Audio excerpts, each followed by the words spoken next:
ونصلي على رسوله الكريم بسم اللہ الرحمن۔ دنیا میں کسی کی ظاہری حالت پر نہیں جانا چاہیے۔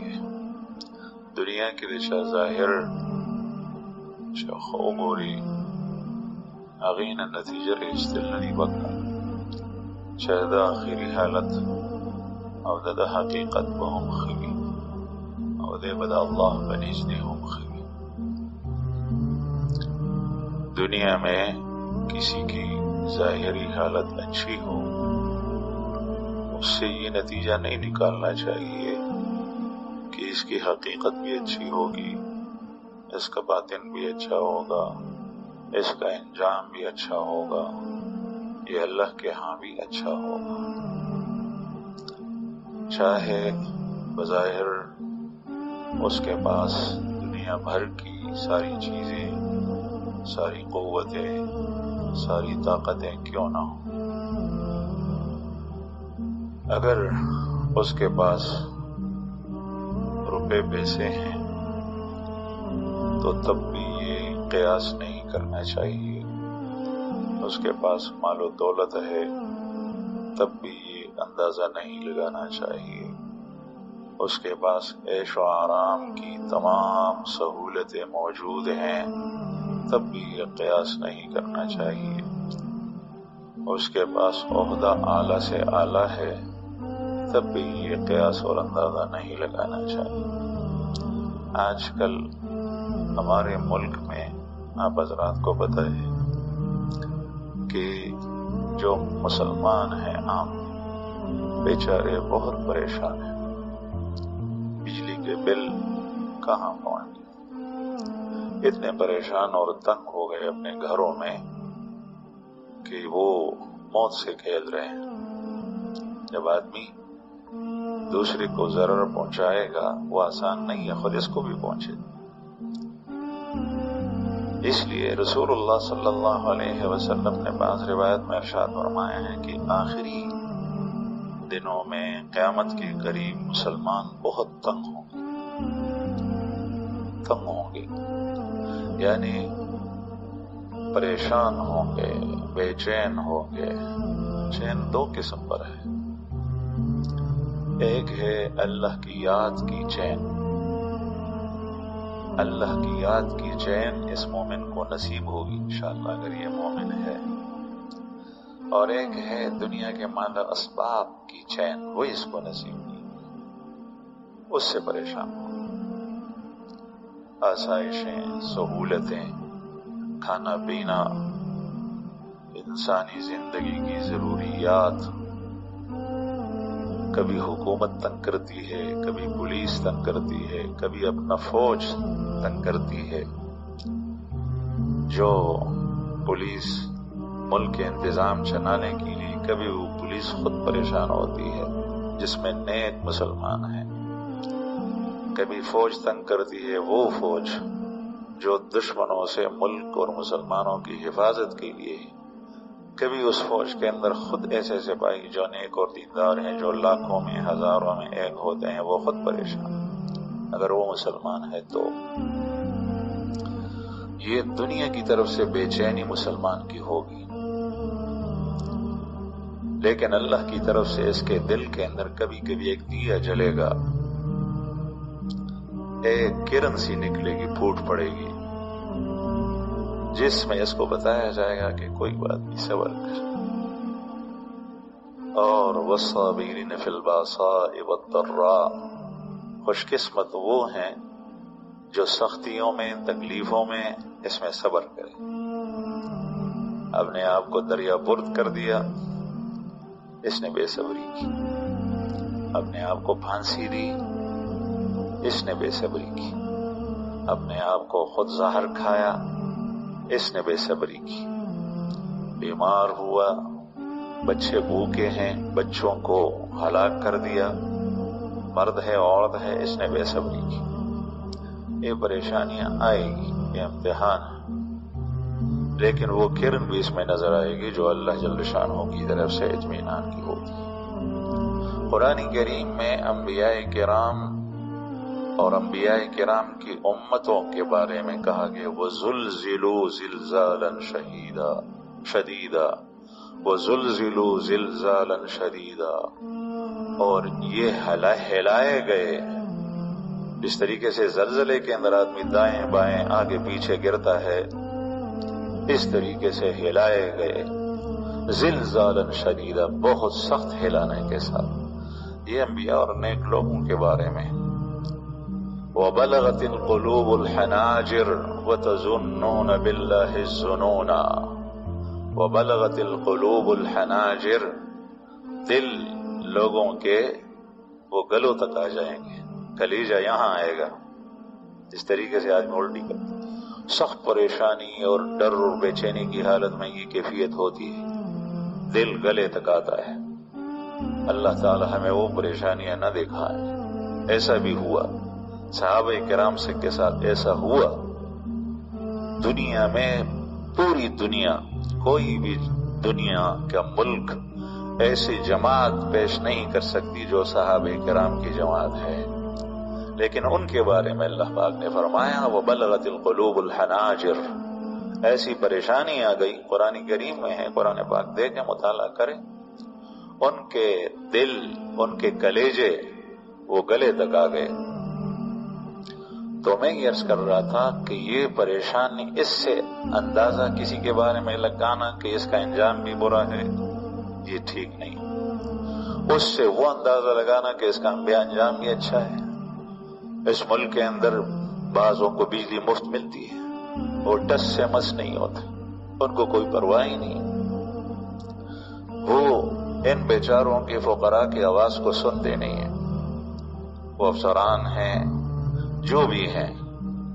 اس لیے وہ ایک بادشاہ کے بارے میں مشہور وزیر سے ایک دفعہ گپ شپ میں کہہ رہا تھا کہ وزیر، میرے ملک میں لوگ کس طریقے سے چین سے زندگی گزار رہے ہیں۔ وزیر نے کہا نہیں، کہتے ہیں دیکھیں آپ تو بادشاہ کی باندی تھی، اس زمانے میں باندی ہوتی تھی لونڈی، اس کو بھیجا کہ جا کے سروے کراؤ۔ آج کل سروے بھی کیے جاتے ہیں، یہ سروے اسی طرح ہوتے ہیں جس طریقے سے میں اس قصے میں سنا رہا ہوں۔ تو اس باندی کو بھیجا گھروں میں، وہ سروے کر کے واپس آئی۔ بادشاہ نے پوچھا کہ کیسے ہیں لوگ؟ بادشاہ سلامت، لوگ بڑے خوش ہیں، چین سے، سکون سے، آرام سے سب کی زندگی گزر رہی ہے، ہر شخص کو ہر چیز میسر ہے۔ تو بادشاہ نے کہا، بادشاہ نے وزیر سے کہا، دیکھا میں نہیں کہہ رہا تھا آپ کو، سروے ہوئی۔ آج کل اسی طریقے سے سروے ہوتے ہیں، اس سے اندازے لگائے جاتے ہیں۔ حالانکہ وہ اس زمیندار کے پاس، اس جیل میں بے گناہ شخص کے پاس یہ سروے کرنے والا نہیں گیا، وہ جنگل اور دیہات میں رہنے والے کے پاس وہ نہیں گیا، جہاں جہاں تک اس کی رسائی ہوتی تھی چند لوگوں کے پاس گیا، اس سے اس نے اندازہ لگایا۔ اس طریقے سے یہ باندی بھی اپنے آپ تکلیف تو نہیں دے رہی تھی۔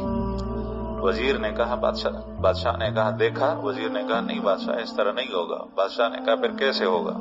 کہنے لگا کہ اس باندی کو یہ جو کپڑے آپ نے دیے ہیں خوبصورت، یہ کپڑے اس سے ہٹاؤ، اس کو فقراء کے کپڑے پہناؤ، فقراء کے پٹھے پرانے جوتے پہناؤ، 2-3 دن اس کو کھانا دینا بند کرو، صرف اتنا دیا کرو جس سے آدمی مردا نہیں، اور 3 دن کے بعد پھر اس کو نکال کر پھر اس سے سروے کرانا۔ کیا کہتی؟ بادشاہ کے سامنے، اس باندی کے سامنے نہیں، تنہائی میں بادشاہ نے کہا، وزیر نے کہا بادشاہ سے، اس نے کہا ٹھیک ہے۔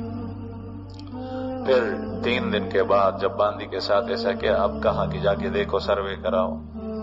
وہ کچھ دیر کے بعد آئی اور کہنے لگی بادشاہ سلامت، سارے لوگ پریشان ہیں، کوئی خوش ہے ہی نہیں، سب بے چین، پریشانی ہے، بھوک سے مر رہے ہیں لوگ، نڈال ہو رہے ہیں، کھانا پینا نہیں میسر، کپڑے نہیں ہے، جوتے نہیں ہے، اور آسائش اور سہولتیں تو کیا کہ تکلیف کے اندر لوگ مبتلا ہے۔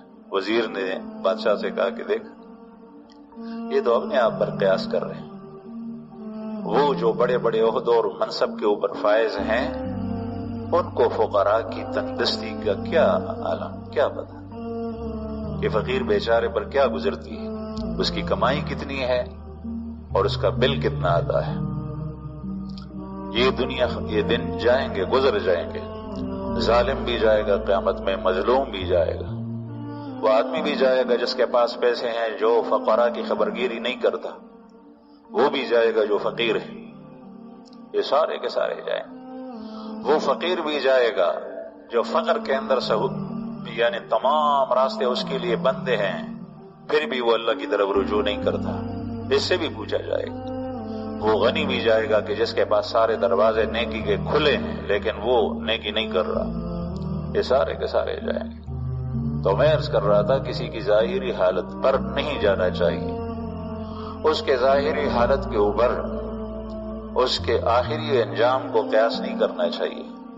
کل آخرت میں جانا ہے، موت آئے گی، ہمارے ماں باپ مر رہے ہیں، ہمارے بہن بھائی مر رہے ہیں، ہمارے عزیز اور رشتہ دار مر رہے ہیں، ہمارے گاؤں اور دیہات کے باسی دنیا سے جا رہے ہیں، اس طریقے سے ہم بھی جائیں گے۔ وہ ظالم بھی جائے گا جس نے قوم کو ظلم کی چکیوں میں پیس رکھا ہے، وہ خائن بھی جائے گا جو اس ملک کے اندر خیانت کرتا ہے جس کی وجہ سے اللہ کی طرف سے پریشانی آتی ہے، وہ بددیانت شخص بھی جائے گا جس کی بددیانتی کی وجہ سے ملک پر گرانی آتی ہے، وہ زانی اور شرابی بھی جائے گا جس کی زنا اور شراب و کباب کی وجہ سے لوگوں پر تکلیفیں اللہ کی طرف سے آتی ہے، یہ سارے کے سارے جائیں گے۔ اللہ جل شانہ نے اس دنیا کے اندر ہر ایک کو استدراج ڈیل دی ہے، چھوٹ دی۔ ملک الموت نے لوگوں کی روح قبض کرنی ہے، تو کسی کتاب میں دیکھا، واللہ علم حقائق سچی ہے لیکن ہمارے اکابرین نے تقریباً ذکر کیا ہے اس کو، کہ اللہ جل شانہ نے موت کے فرشتے سے ایک دن پوچھا کہ تو لوگوں کی روح قبض کرتا ہے، تجھے کسی پر ترس آیا روح قبض کرتے وقت؟ ملک الموت نے کہا کہ ہاں، 2 جگہوں پر مجھے بہت ترس آیا۔ اللہ جل شانہ نے پوچھا کون سی؟ اللہ تو سب چیزوں کا علم رکھتا ہے، وہ تو خبیر ہے، علیم ذات ہے۔ ملک الموت سے پوچھا کون سی جگہ، کس پر؟ تو اس نے کہا کہ یا اللہ، ایک دفعہ کشتی دریا میں جا رہی تھی، سمندر میں، وہ کشتی ٹوٹ گئی، ٹکرا کر ٹوٹ گئی، اس سے لوگ ڈوب گئے۔ ایک تختے کے اوپر ایک ماں اور ایک اس کا بیٹا جو دودھ پیتا بچہ تھا، دپیو ماشوم اغمور سر بتختہ پاجشو، تختے کے اوپر دونوں رہ گئے۔ آپ نے مجھے حکم دیا کہ جا کر اس کی ماں کی روح قبض کر لینا۔ میں گیا اور اس کی ماں کی روح قبض کیا۔ مجھے ترس آیا کہ بچہ سمندر کے بیچوں بیچ تختے کے اوپر کرے گا کیا؟ ظاہر ہے یہ تو ڈوب جائے گا۔ اللہ پاک نے ارشاد فرمایا کہ دوسرا کون؟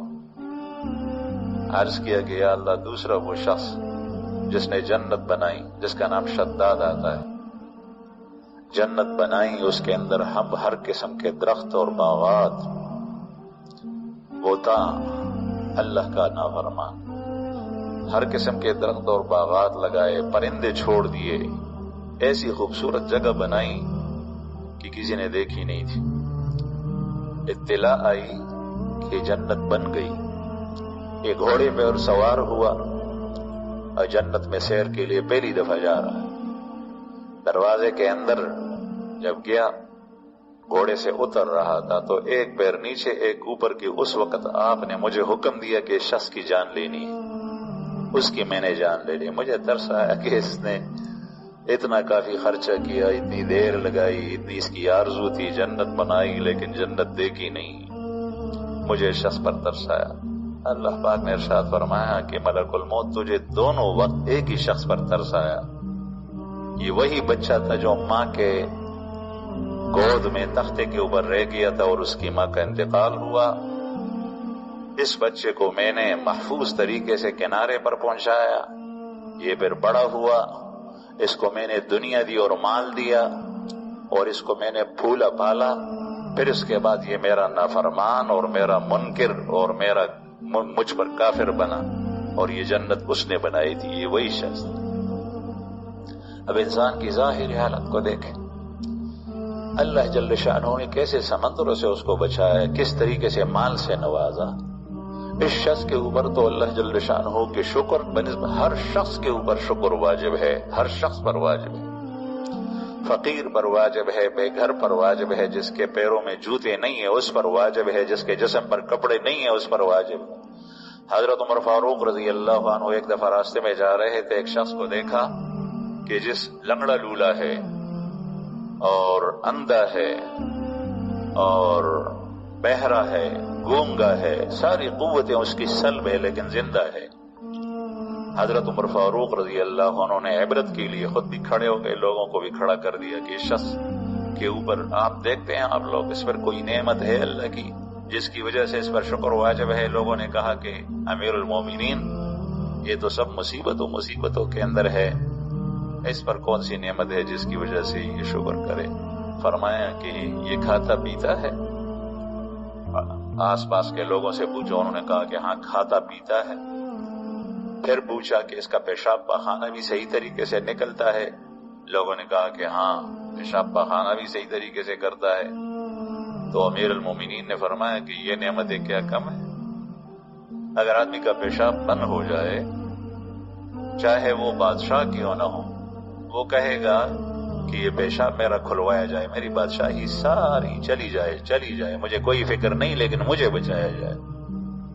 کھانے کا نظام اس کا درست نہ ہو، غلاظت کا نظام اس کا ٹھیک نہ ہو، پانی پینے کا نظام اس کا درست نہ ہو، وہ کہے گا میری حکومت چلی جائے لیکن یہ اللہ کی بڑی نعمت ہے۔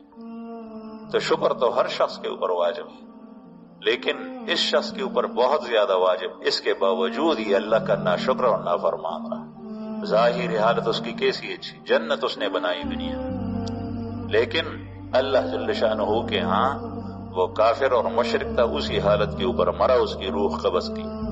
ایک عربی شاعر کہتا ہے اذ المرء لم يخلق سعيدا من الازل تحيرت عقول وخاب المؤمل فموسى الذي رباه جبريل كافر وموسى الذي رباه فرعون مرسل۔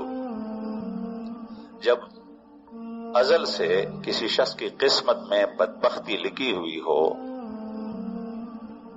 تو لوگوں کی عقلیں دھنگ رہ جاتی ہے، حیران ہوتی ہیں، اور اس سے توقعات رکھنے والا شخص، توقعات رکھنے والے ماں باپ، توقعات رکھنے والے دیہاتی لوگ، توقعات رکھنے والی قوم، وہ بھی حیران ہو جاتی ہے اور وہ رسوا ہو جاتے ہیں کہ یہ تو ہم سمجھ رہے تھے کہ بہت اچھا نکلے گا، اور پھر ہوا کیا۔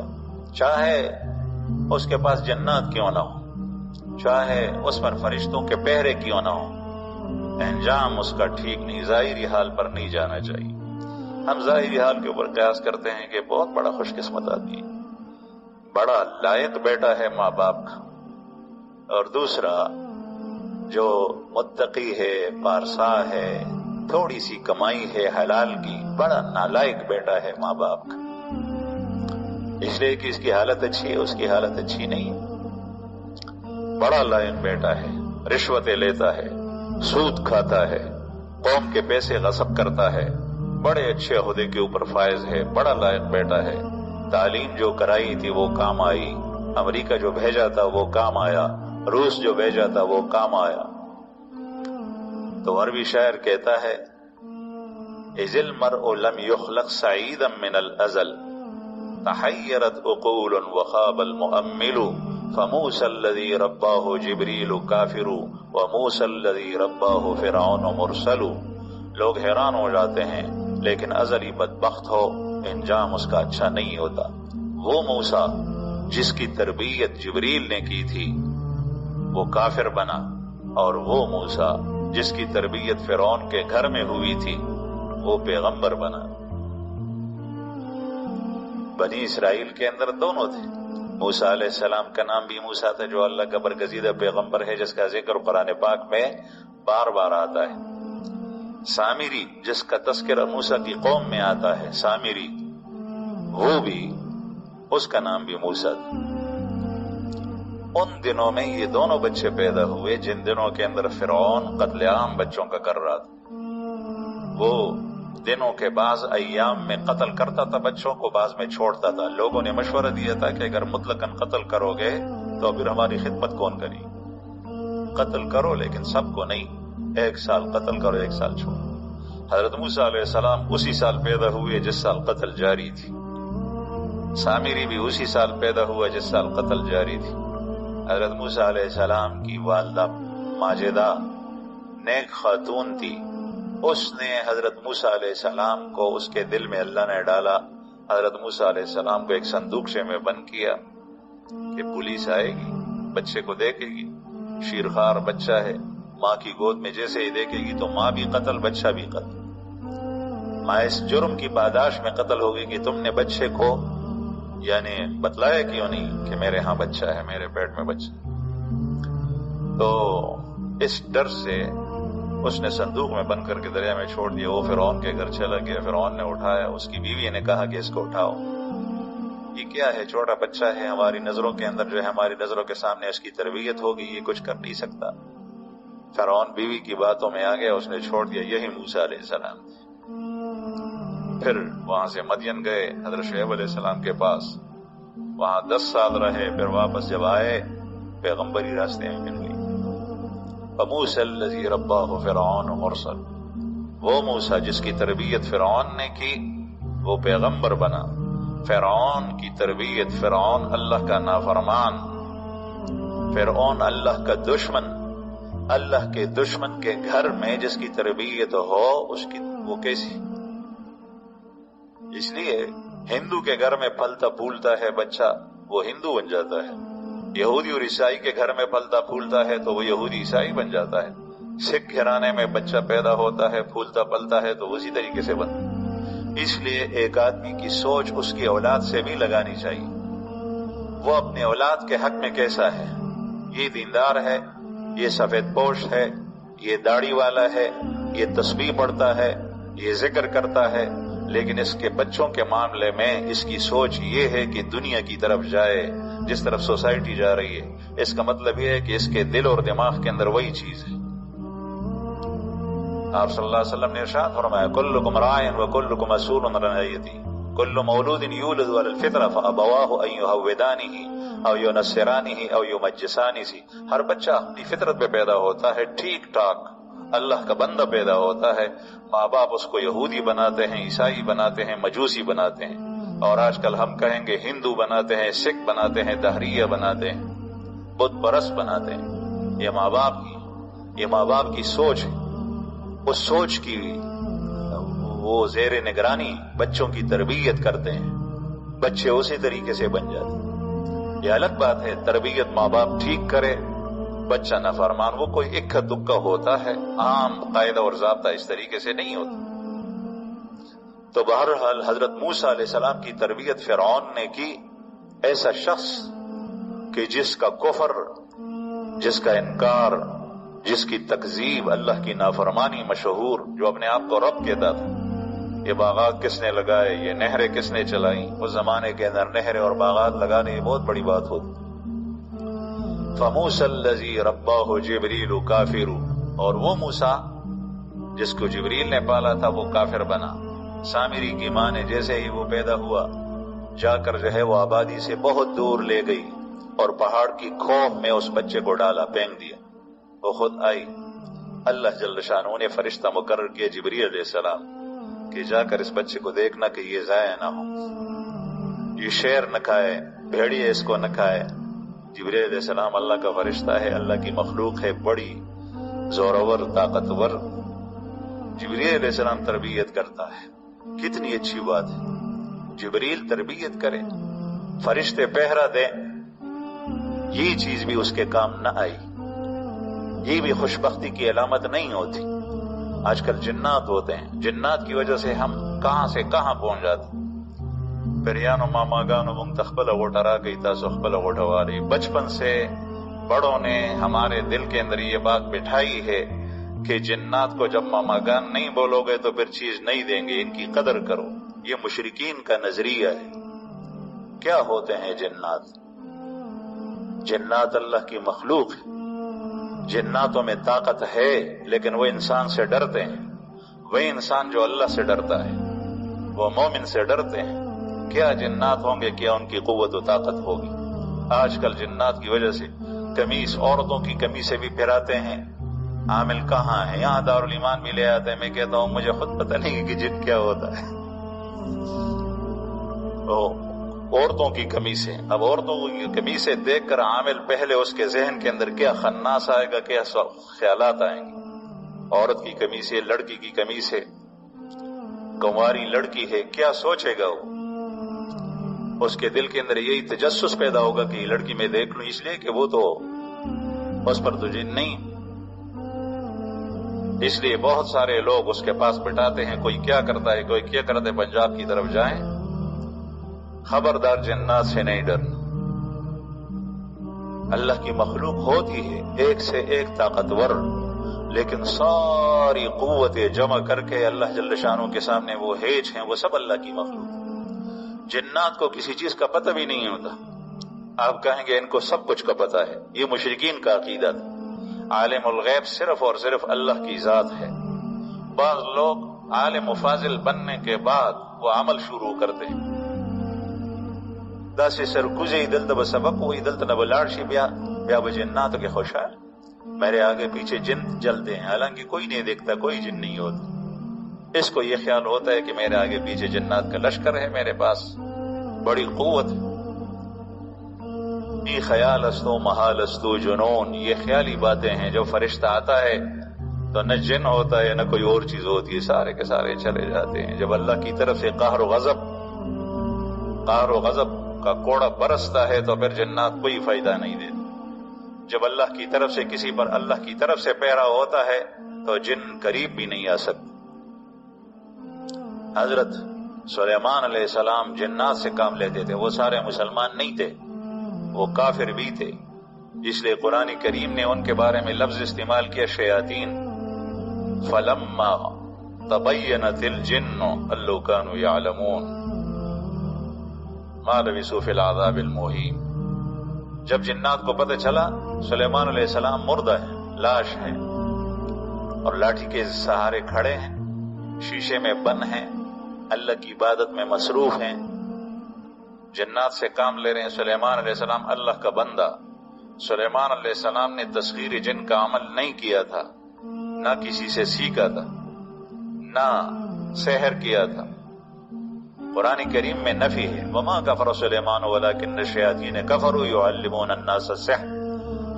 سحر، جادو سیکھنا، جادو کرنا کرانا تو کفر ہے، اور سلیمان علیہ السلام نے کوئی کفر نہیں کیا، نہ کوئی تسخیر کا عمل کیا تھا، لیکن جنات اس کے تابع تھے۔ وجہ کیا تھی؟ سلیمان علیہ السلام کی تقوی، سلیمان علیہ السلام کی الہیت، وہ اللہ کے پیغمبر تھے، اور جتنی اللہ کی نعمتیں زیادہ تھی اتنا اللہ کے شاکر تھے، اللہ کا شکر کرتے تھے۔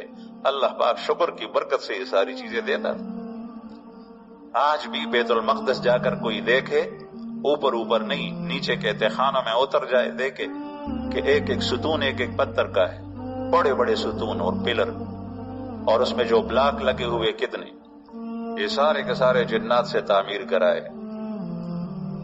اور یہ اس بات کی نشانی ہے کہ مسجد تعمیر کرانا یہ انبیاء کرام کا عمل ہے۔ سلیمان علیہ السلام نے بیت المقدس تعمیر کی، یہ مسجد جس کے سرمایہ اس میں لگا ہے انبیاء کرام کا کام ہے۔ جتنے بھی نیک لوگ کسی پہاڑ میں کسی جگہ وہ گئے، نیک لوگ تھے واقعی، انہوں نے مسجد تعمیر کرائی۔ مسجد وہ گھر ہے جس میں مسلمان سارے آ کر جمع ہوتا ہے، کوئی کہاں سے آتا ہے، کوئی کہاں سے آتا ہے، کوئی کہاں سے آتا ہے، اللہ جل شانہ کا نام لیا جاتا ہے، اللہ کا دین سیکھا جاتا ہے۔ سلیمان علیہ السلام نے مسجد اقصی بنائی، ابراہیم علیہ السلام نے خانہ کعبہ کی تعمیر کرائی، اسماعیل علیہ السلام نے ابراہیم علیہ السلام کے ساتھ تعاون کیا، محمد الرسول اللہ صلی اللہ علیہ وسلم نے بیت اللہ کی تعمیر میں حصہ لیا، محمد الرسول اللہ صلی اللہ علیہ وسلم نے ہجرت کے بعد قباء کی مسجد تعمیر کرائی، آپ صلی اللہ علیہ وسلم نے مدینہ منورہ کے مرکز میں پہنچ کر مسجد نبوی کی تعمیر کرائی۔ یہ ساری کی ساری مساجد ان حضرات نے تعمیر کی۔ تو سلیمان علیہ السلام کے زمانے کے جنات شیاطین بڑے بڑے پتھر اٹھاتے تھے، دیگ ان سے بنواتے تھے۔ یعملون له ما یشاء من محاریب و تماثیل و جفان کالجواب و قدور الراسیات، ایسے ایسی دیگیں بناتے تھے، راسیات جو زمین میں گاڑی ہوتی تھی۔ یہ کس چیز سے بناتے تھے؟ تانبے سے بناتے تھے۔ تانبا کہا ہوتا تھا. قرآن کریم میں ہے عین القطر، ہم نے تانبے کا چشمہ جاری کرایا تھا سلیمان علیہ السلام کو، زمین سے پگھلا ہوا تانبا نکلتا تھا، اور یہ یمن میں تھا. آج کل لوگ کہتے ہیں ہم نے بڑی چیزیں، نئی نئی چیزیں ایجاد کرائی. بلقیس عورت ہے، اس کی حکومت ایسی جگہ پر تھی جس کے محلات اس زمانے کے قابل دید تھے. آج کل بھی انگریزوں نے اپنی تاریخ میں لکھا ہے کہ اس جیسی تعمیرات آدمی حیران ہو جاتا ہے. سینکڑوں ڈیم اس نے تعمیر کرائے تھے. آج کل ایک ڈیم وہ کافروں کی مدد سے تعمیر کراتے ہیں، قرضہ چڑھ جاتا ہے ملک کے اوپر. اس نے سینکڑوں ڈیم تعمیر کرائے تھے. یمن اور عدن کا سارا علاقہ 300 مربع میل میں باغات، اور ایسی خوشبودار اور معطر ہوائیں اس سے چلتی تھی کہ آدمی راستے میں مسافر چلتا تھا کہتے میں جنت میں جا رہا ہوں. یہ اس زمانے کی باتیں. آج کل لوگ کہتے ہیں ہم نے بڑے کام کیے، یہ چیزیں، یہ تعلیم اور یہ چیزیں پہلے زمانے میں کہاں تھی. یہ جھوٹ بولتے ہیں. یہ انجینئر، اس کا یہ کام اس زمانے میں تھا. ڈاکٹروں کا کام طبابت کا اس زمانے میں تھا. تعمیرات کا کام اس زمانے کے اندر تھا. قرآن کریم میں اللہ جل شانہ نے قریش کو مخاطب کر کے فرمایا کہ ان کو جو کچھ دیا گیا تھا تمہیں اس کا عشر عشیر بھی نہیں دیا گیا. قرآن پاک مطالعہ کریں، دیکھ تاریخ جنہوں نے ضبط کی ہے، محفوظ کی، اس میں لکھا ہوا ہے. تو بہرحال میں عرض کر رہا تھا کہ کسی کے ظاہری اس پر نہیں جانا چاہیے. یہ سامری، یہ بچہ جب بڑا ہوا، جبریل امین اس کی تربیت کرتا تھا، بڑا ہوا تو اللہ کا نافرمان، فرشتوں کا پہرا ہے. موسیٰ علیہ السلام پر کافروں کا پہرا ہے، یا فرشتوں کا پہرا ہے. جب بڑا ہوا تو اللہ کا نافرمان، اللہ کا ناشکرا، ناسپاس بنا، اور اللہ کی ناشکری شروع کی، اور اس نے بنی اسرائیل کو بچڑے کی عبادت میں لگوایا تھا. سونے سے بچڑا بنایا، پھر اس کے اندر جبریل علیہ السلام کے آتے جاتے تھے، اس سے مٹی لی تھی گھوڑے کے کھر کے نیچے سے، وہ اس منہ میں ڈال دی، اور اللہ جل شانہ کا کرنا تھا. اللہ پاک تو امتحان میں لوگوں کو ڈالتا ہے. اس نے بچڑے کی طرح آواز شروع کی. اس نے کہا کہ خدا تمہارا یہی.